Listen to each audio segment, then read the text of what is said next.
پیر صاحب پسند کی شادی کرنا جائز نہیں؟ میں کہتا ہوں صاحب اور بھی بڑی چیزیں جائز ہیں، صرف ایک ہی شے جائز رہ گئی ہے۔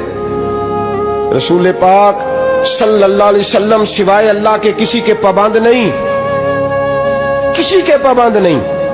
اور جناب سیدہ خدیجہ الکبریٰ رضی اللہ تعالیٰ عنہ نے پیغام نکاح دیا، یا رسول اللہ میں شادی کرنا چاہتی ہوں، حضور کسی کے پابند نہیں، پر میرے محبوب نے فرمایا میرا چچا میرے والد کی جگہ ہے، میں اپنے چاچا سے پوچھ کے تمہیں جواب دوں گا۔ یہ ہے پسند کی شادی جو میرے نبی نے بیان فرمائی ہے۔ تو سارا کچھ کراس کر کر کے گزر جاتا ہے، یہاں تو حال یہ ہے کہ پالنے والا کوئی اور سائے میں بیٹھنے والا، باغ تیرے دی کر کر راکھی میں ساری عمر گزاری، تو جدوں اے پھل پکن تے آیا تے لے گئے ہور بپاری۔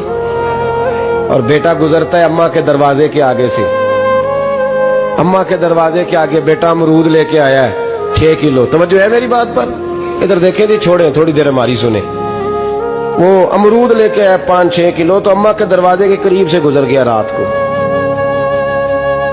تو کمائی کھانے کا ٹائم آیا نا تو گزر گیا۔ تو وہ وزیر اعظم سے ڈرتا ہے نا، تو جا کے بی بی سے کہتا ہے بی بی کے حقوق دینا بھی رسول اللہ کی سنت ہے، لیکن یہ کیا بات ہوئی، تو نے بیوی اور ماں کا مقابلہ شروع کرا دیا؟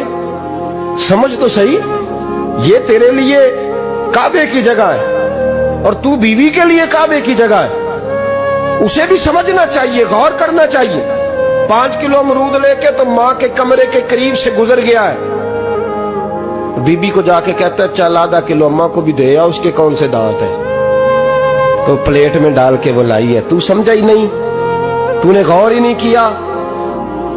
بندہ تو وہ ٹھیک نہیں تھا، نیپولین، تو کسی نے اس سے پوچھا تھا بتا زندگی میں پیسے لینے کا مزہ کب آیا؟ اس نے کہا کہ مجھے مزہ تب آتا تھا کہ میں اپنی ساری کمائی لا کے اپنی اماں کے ہاتھ پہ رکھتا تھا، اور پھر جب میں اپنی ماں سے تھوڑا تھوڑا خرچہ لیتا تھا نا، تھوڑا تھوڑا، توجہ ہے میری بات پہ؟